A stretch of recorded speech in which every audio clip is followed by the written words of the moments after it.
Miss Freaking Meadows. So, the video you're about to see is from yesterday. I did a nasty shoulder day or upper body day. I did add some bench in there just because I want some more bench volume to hopefully improve my bench. You've seen that, so that's been super great. It's a lovely day in Thailand, by the way. Today I finished my teaching practice for college students. That was exciting. Anyways, yeah, so the video you're about to see is from yesterday. We did upper body, mainly shoulder focused, mainly, if we're getting real specific, rear delt focused. I also added some abs in there. You'll be able to see that. Upper body's looking dazed, if I do say so myself. But that's just me. Anyways, look at this view.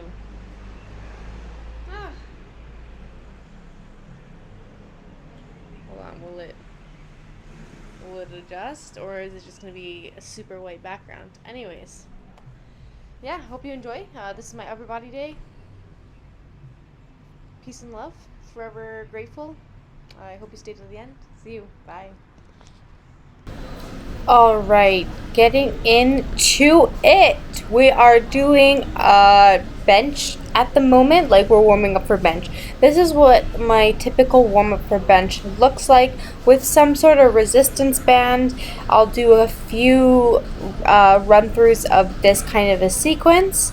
Not sure what any of these are really called. You can literally just watch what I'm doing and mimic that if you're looking for some sort of warm-up for chest. Yeah, dynamic stretching, I guess this is what this is called. I'm pretty much doing whatever feels good and what's going to get those joints warm. I typically love the overhead shoulder press with the resistance band just so I can do some sort of pressing movement, because that's what we're about to do. Some sort of pressing movement just before we get into a really heavy pressing movement like bench, so my shoulders are nice and warm.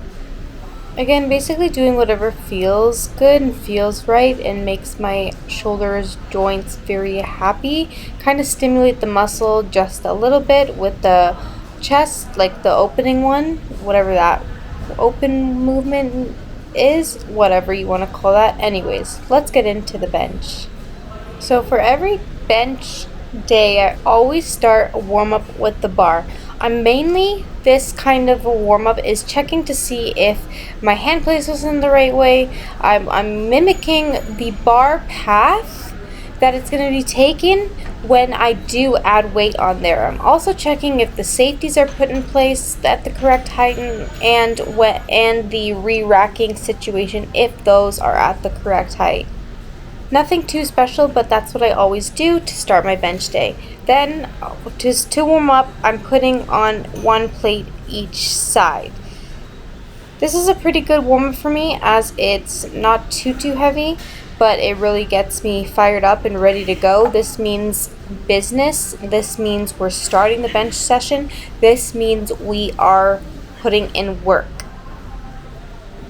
Although I said this isn't a lot of weight for me, anytime I do add even like a half kilo weight on each side, these weights in Thailand feel astronomically heavier than they did in Canada. I don't know if there is a weight discrepancy or anything like that, but my bench numbers has not been anywhere where they used to be, but that's okay. We're gonna still climb and still try to get those numbers back to near the 200s. And that's 200 pounds, not kilograms. Can you imagine me benching 200 kgs? Oh my gosh. Anyways, but nonetheless, we're working our way back up to 200 slowly. You can see my face literally struggling. But anyways, I hope you're enjoying this little bench session. This is what I typically do for bench. I'll do 4 working sets, kind of working my way up. And then if the top set feels too heavy, I'll back down and then do pause bench with a lighter weight just to really feel the burn in my chest. Again, we're going for hypertrophy, but I do really love feeling strong, especially in the benching movement. Dang, look at the ass off the bench. Not the greatest form, but we're here for improving. say that. Anyways, moving on to the shoulder portion of this workout. It was mainly rear delt focused on this upper day. So starting with some rear delt flies on the cable machine, the dual cable here. It was not busy, so I was able to snag both sides of this machine and kind of just set up as wide as I can, the most like optimal way for me to do rear delts on this machine. I had a lot of fun doing this. Again, look how beautiful it is outside. How could I not have such a good day when it's a beautiful day outside? I get to spend hours in the gym hitting upper, like, wow. We want minimal trap engagement on this, so my cue for myself is starting with my lats down and my traps away from my ears and trying to maintain that the entire time. If you notice near the end, that's when we're fatiguing, and you can see my traps kind of pull into this movement, but I kind of readjust, set them back down, know that mental cue in my head, and continue to only feel it in my rear delts.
Alrighty, next up we have another rear delt movement, face pulls. You've probably seen this many times before.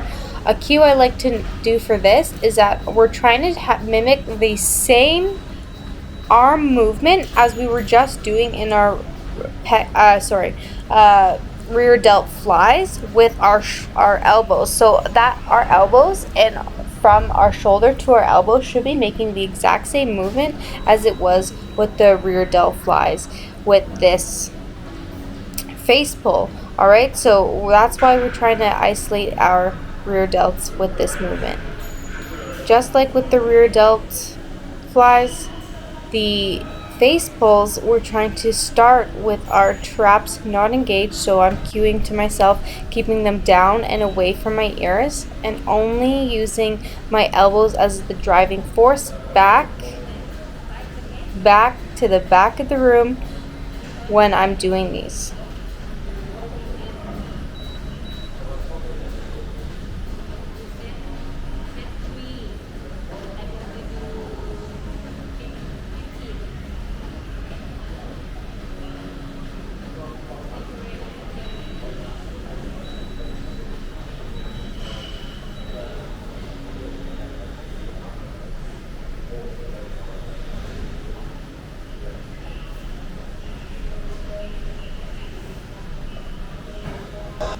Alrighty, if you're not sick of rear delts, prepare to be sick of them just now, because we're adding a third rear delt movement. This one we're doing a single arm rear delt fly, but we're going from the top of the cable down to the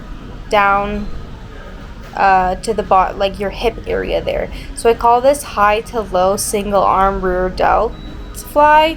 It's a mouthful, but just so you can watch and get the gist of what I'm doing here.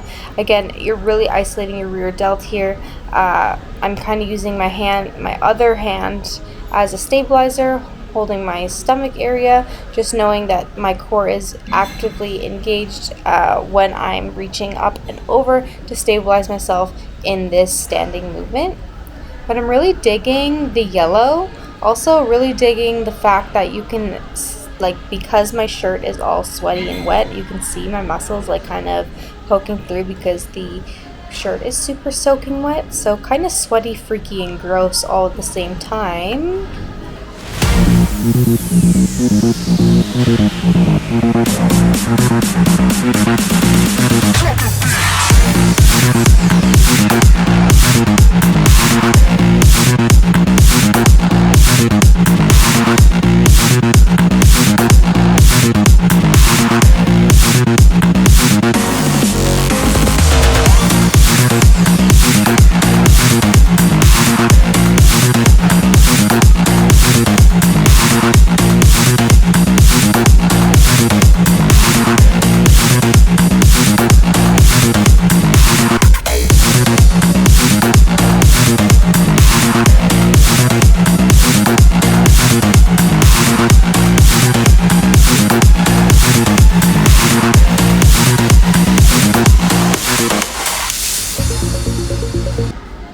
Perfect, perfect, perfect. Moving on to a side delt movement. I love this machine at this gym.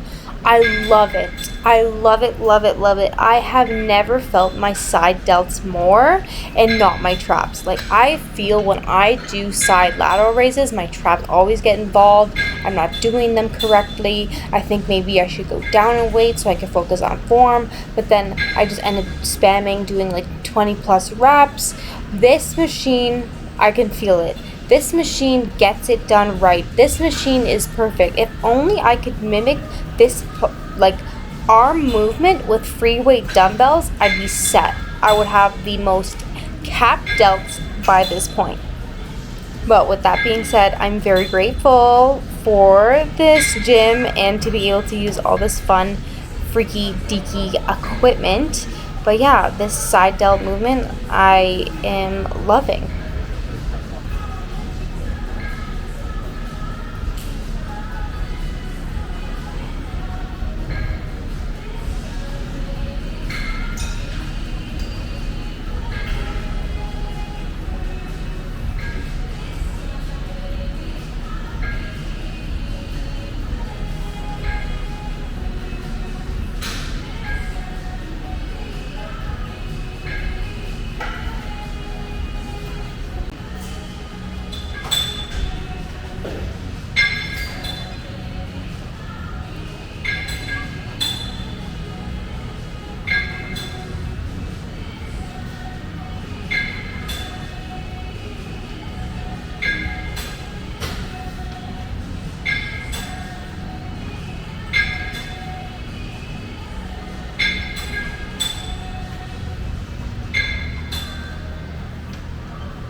I hope you've been enjoying this gym ASMR. I really love hearing all the clanking weights. It like it really soothes me. So editing this has been very nice to listen to the gym ASMR. So that's why I'm leaving that in there for y'all. Anyways, we're moving on to a ab movement. We're not doing like the entire leg raise. We're only doing a small isolated portion of the leg raise, the upper portion, just so we can focus on squeezing our abs in and up instead of all the way down. I've been kind of really liking the way this is. It mitigates any hip flexor from getting worked into the ab movement and just focusing on your abs. You can try this out if you'd like. If you're not a fan of this variation, hanging leg raises will also do the trick.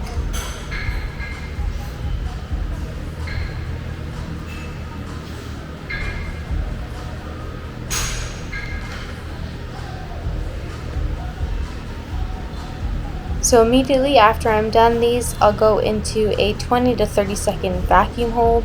You'll see me doing that now. A vacuum hold is basically where you push all the air out of your stomach and then suck all the way in. Imagine you're drawing your belly button to the floor or belly button to your back and then hold it. Don't breathe. That's a vacuum. Yes, and finally, finishing off with some overhead pressing. I did this hammer style because this machine, you can actually change the direction of the handle. So if you wanted to do a regular barbell path, you could do that, but this was already set to the hammer, and I'm like, you know what? I haven't done this variation in a while. Let me add this in. I love this machine. It feels so good, and it's so easy to load. I couldn't say more great things. Like, I had the best shoulder day. I am in love with this gym. I'm very sad that I'm going to be leaving it soon.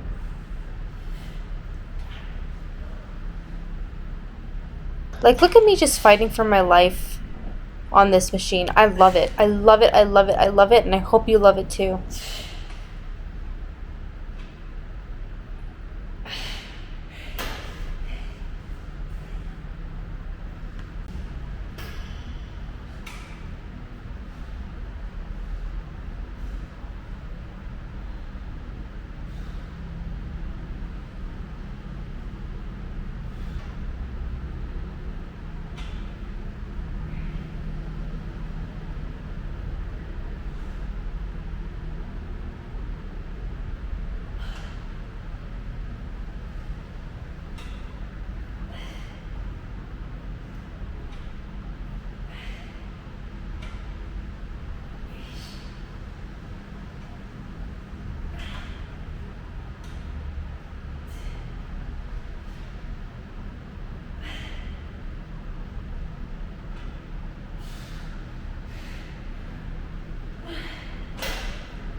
This was a great, great shoulder day, and the pump speaks for itself. Check it out. Check it out. This workout was dedicated to the one and only Ronnie Coleman. He is a legend, an icon in this sport, and I'm just channeling him today and every day for all my lifts, because yeah, freaking buddy. Like, lightweight, who? Anyways, I hope you enjoyed this video. I know I did. I know I love being able to voice over these for you guys. Anyways, I'll see you again in another video. Enjoy the rest of this pump.